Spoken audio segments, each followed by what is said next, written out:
Hi, everyone, and welcome to a brand new episode of Manage to Retain with my friends Sherri and Lou. Sherri and Lou, how are you all doing today? Doing Good, excellent how tonight. are you? Thank you for having us. Absolutely. I want everyone to know that the reason we do this podcast or this conversation here is that there's so many dimensions to leadership and being effective as a leader.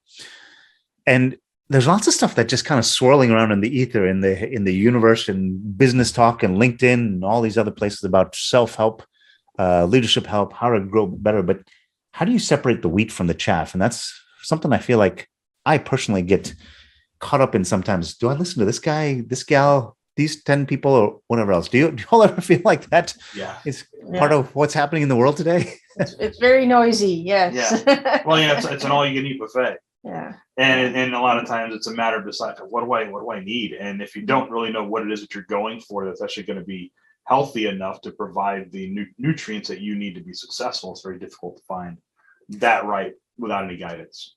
So there's a topic I want to talk about today to kind of dig into, and that is this concept of DEI, diversity, equity, and inclusion. I'm starting to hear chatter about this all over the place. And what I'd like to do in this session today is let's get down to brass tacks. I think of DEI, diversity, equity, and inclusion, something that a CEO of a company who's got 50,000 employees, they've got the time to worry about it. But I think it's supremely relevant to a company that's got 15 employees. And hopefully we can kind of unpack that a little bit here today. Does that sound like a good topic to talk about?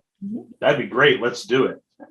Well, I want everyone to know a little bit more about who you all are first. So Sherri and Lou, can you introduce yourselves? Tell everyone who you are.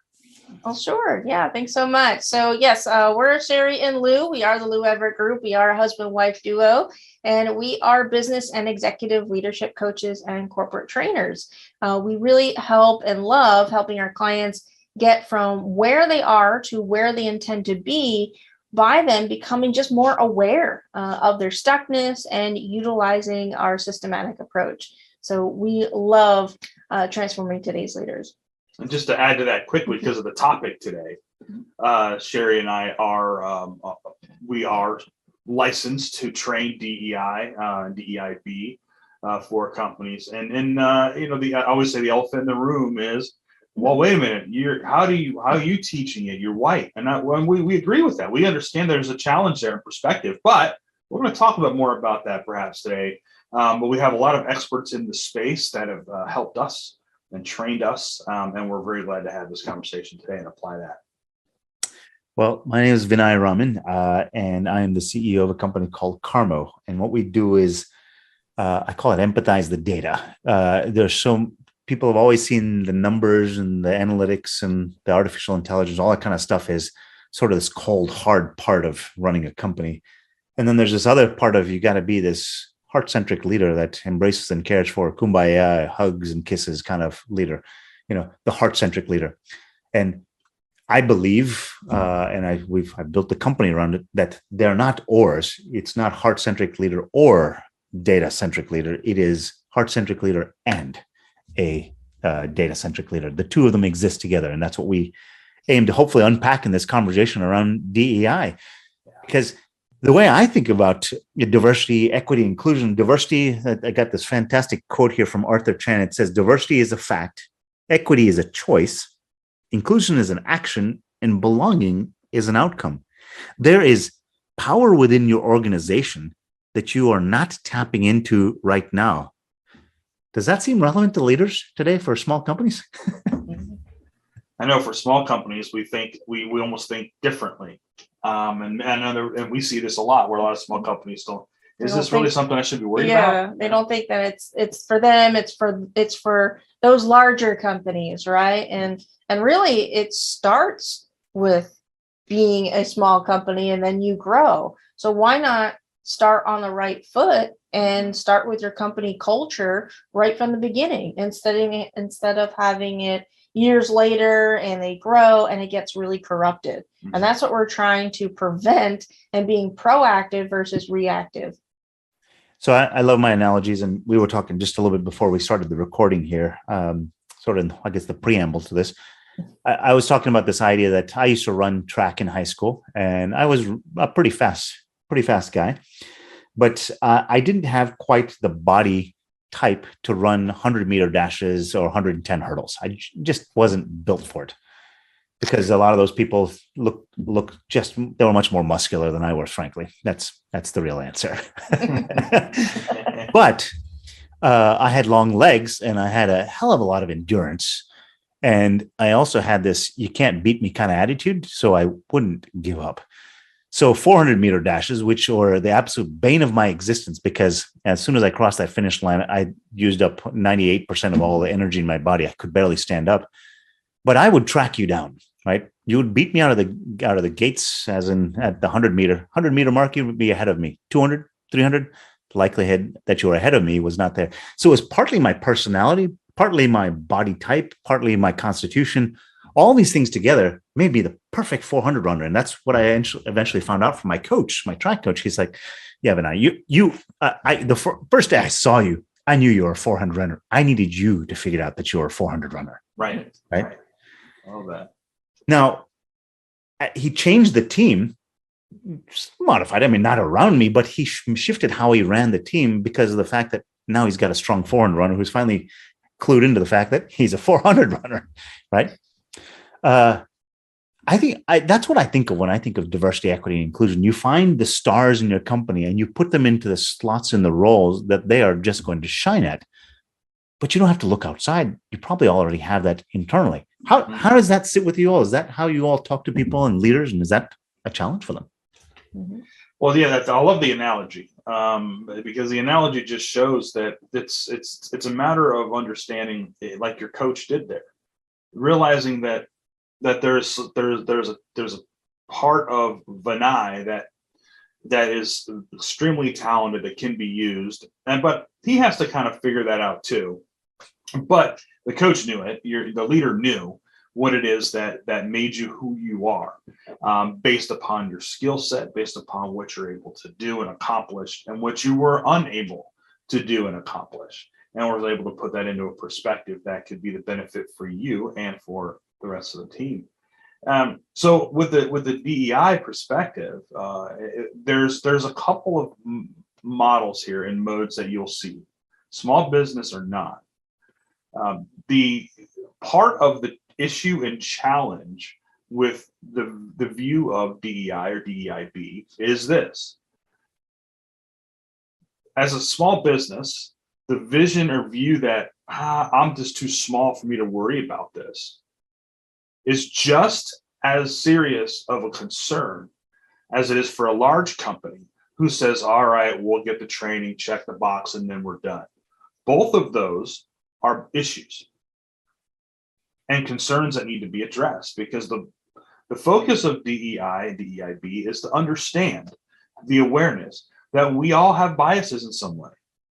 We need to be aware of that and have those conversations so that it opens up the ability for us to know the skill set of those people without those biases and those viewpoints and opinions, to see them as a person and provide them where they have the skill set for that's going to make them happy and accomplish the bottom line in the company without just checking a box.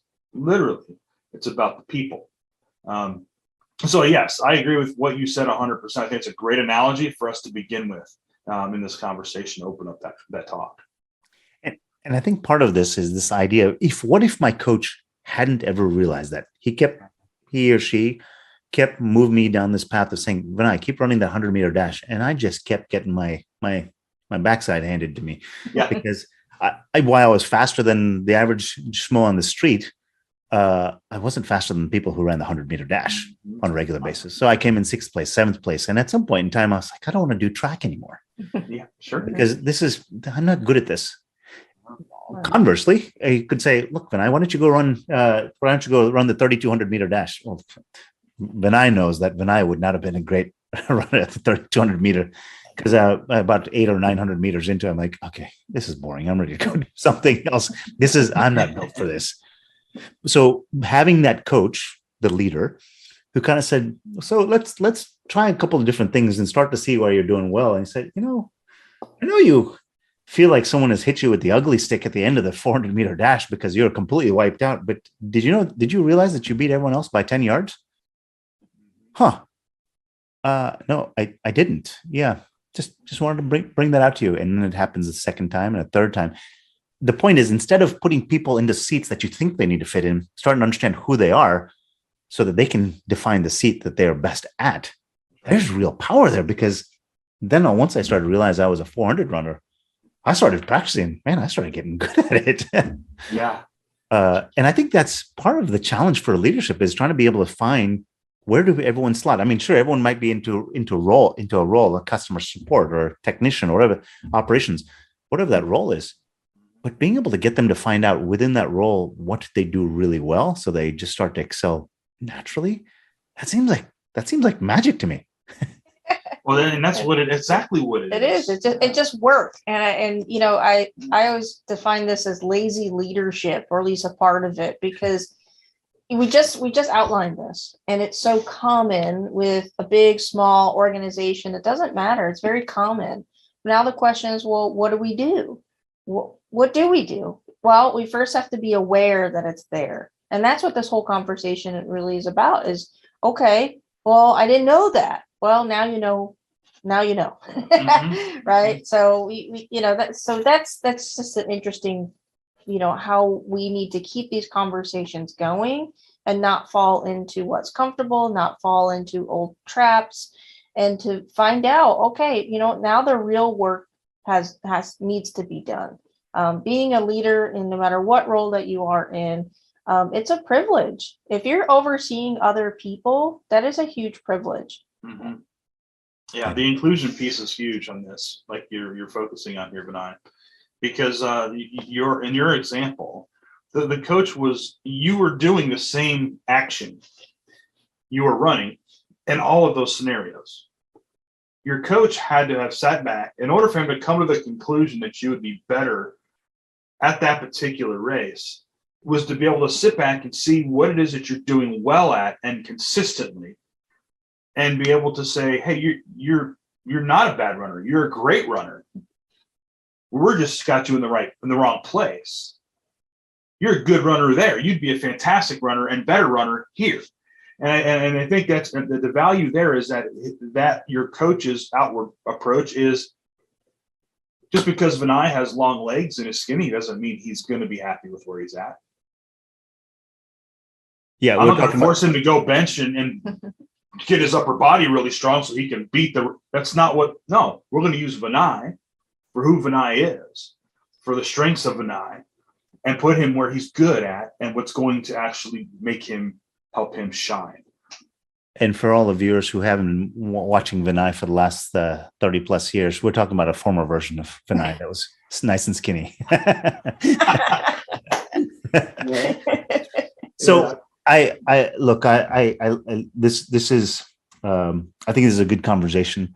I'd like to give people something, a little more concrete example of what a person could look like. And I'd like to share a graph here of a hypothetical employee. It's actually based on real data, but we've just assigned a different name to it, so that someone can take a look at it and see, I'm starting to see what you mean, that you can have 10 people in a role, but that's the track team, right? I want you to be a member of the track team.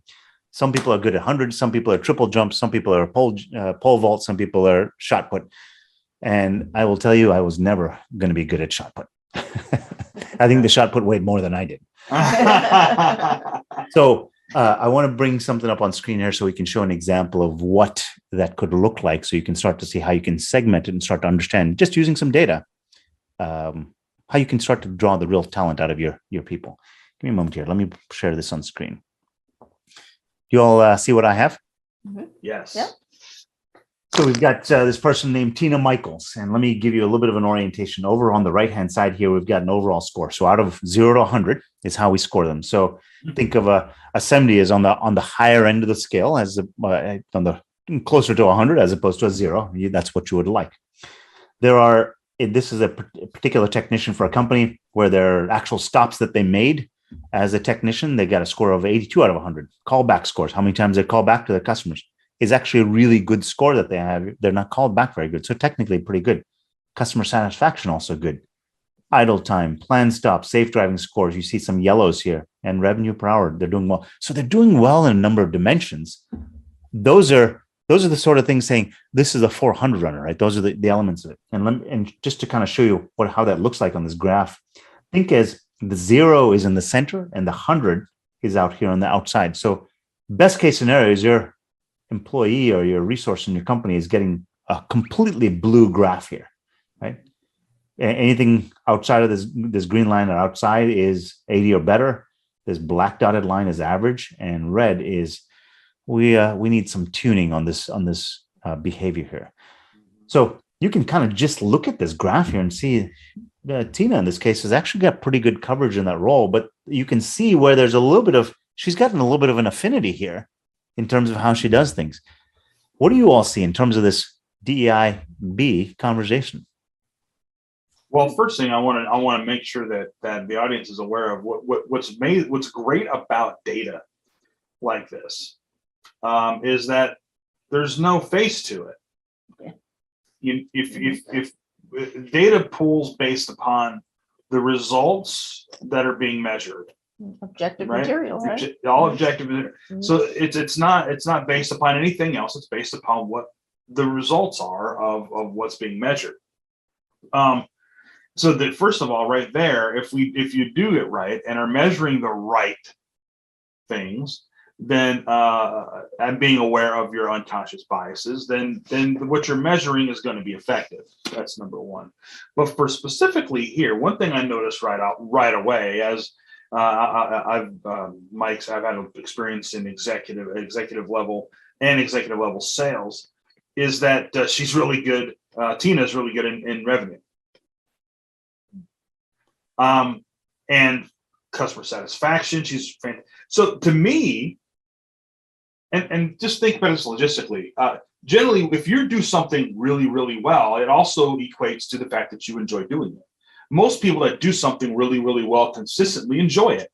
We don't generally do well on things we don't like to do. We try to get it done, get it out of the way, and just do the minimum necessary to get it done, right?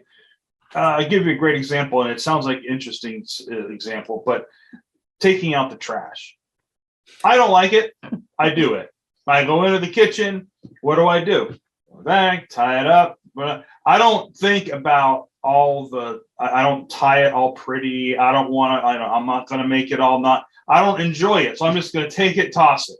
Right. However, somebody else might be differently because they actually enjoy cleaning those things. So in this case, why are we not looking at it and saying, well, she's really good in drawing revenue and customer satisfaction, this person is?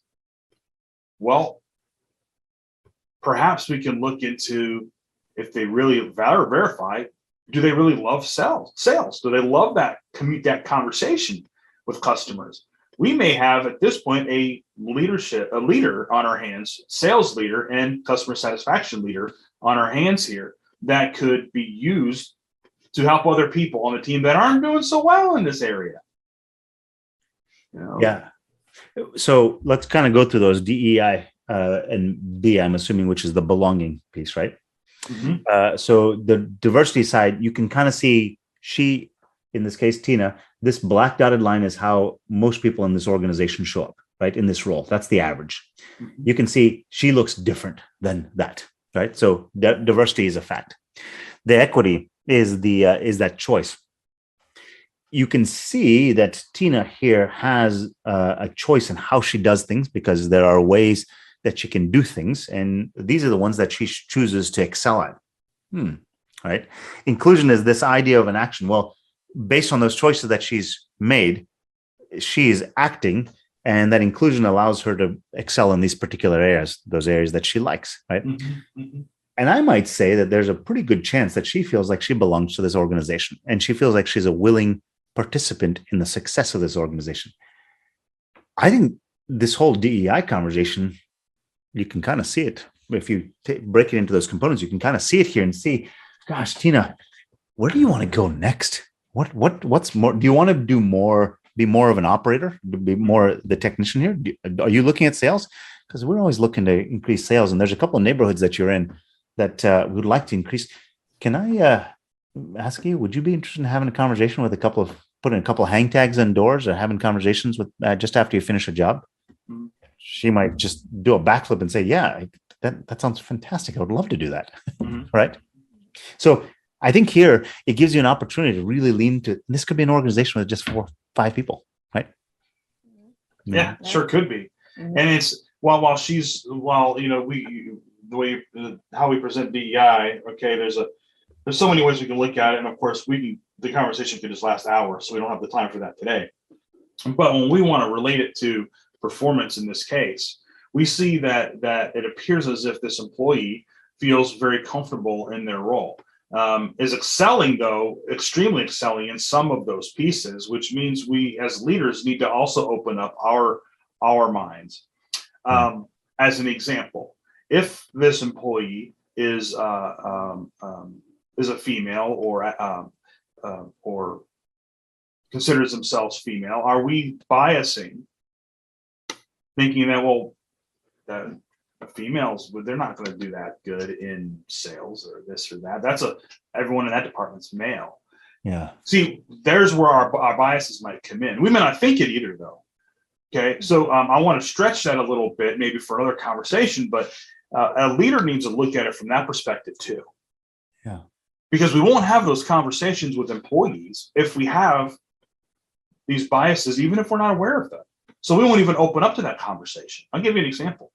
There was someone we had spoke to that had a small business, and they're looking to hire another person into their business, and so their business is one sexual orientation in that business. They're all female, and there's just a small handful. And the question came up is, well, would you consider hiring a male? Because there's someone that I think would fit. Well, I really never thought of doing that. You see, and it could be reversed, which is usually what happens. Usually it's the other way around. But with that unconscious bias, we're not going to be looking for the talent that we need. Yeah. That fits, because we're going to be looking for other things, even if we're not aware of it once it's brought to our attention. So it's very important that we look at this employee as a person that is performing, and not performance based upon the type of person, if that makes sense. Well, I'm going to stop sharing my screen here because I'd like to summarize and give everyone kind of a couple of take-home bullet points here in terms of how they can think about this differently. You all want to go first? What are maybe some key takeaways from all of what we just talked about in terms of what they can go home and do? Mm-hmm. What are your thoughts? Well, I think definitely look at the data that you do receive and look at that objectively.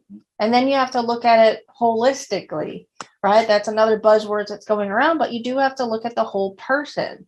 And I guess that's a good thing about the data is that it doesn't have any stigma to it, male, female, unless we're measuring it that way. Yeah, unless we're measuring it that way. So, I mean, if you really look at it, look at the numbers for what they are, and really looking at the strengths first, and then then go work from that way, work backwards. That makes sense. Yeah. And I think that's a good point. Something you can think about that we can leave this out there is when you're doing evaluations, even data-driven evaluations like this, as a leader, when you gather those results, this is something that's practiced in education today, is when, as an example, reports are done or a quiz is completed or homework assignments are done, that the name is never on the front. The name is either on the back or not even written. There's a number instead,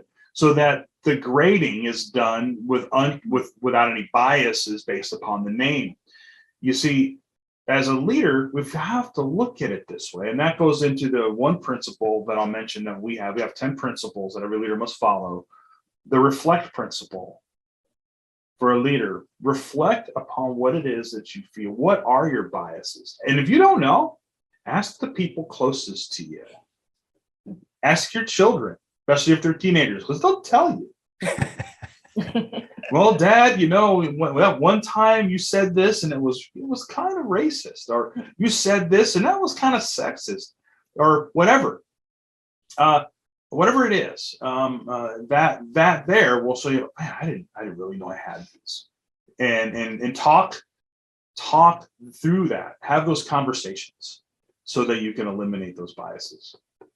So if I'm going to leave you with one nugget from what I think I learned in our conversation today, is my coach was able to, and I didn't realize how this actually occurred until we started to go through this whole conversation. So this has been a little bit of a revelation in this conversation itself, is that how my coach actually gave me the space to become who I actually was supposed to be. So I'll call it finding your 400 runner, right?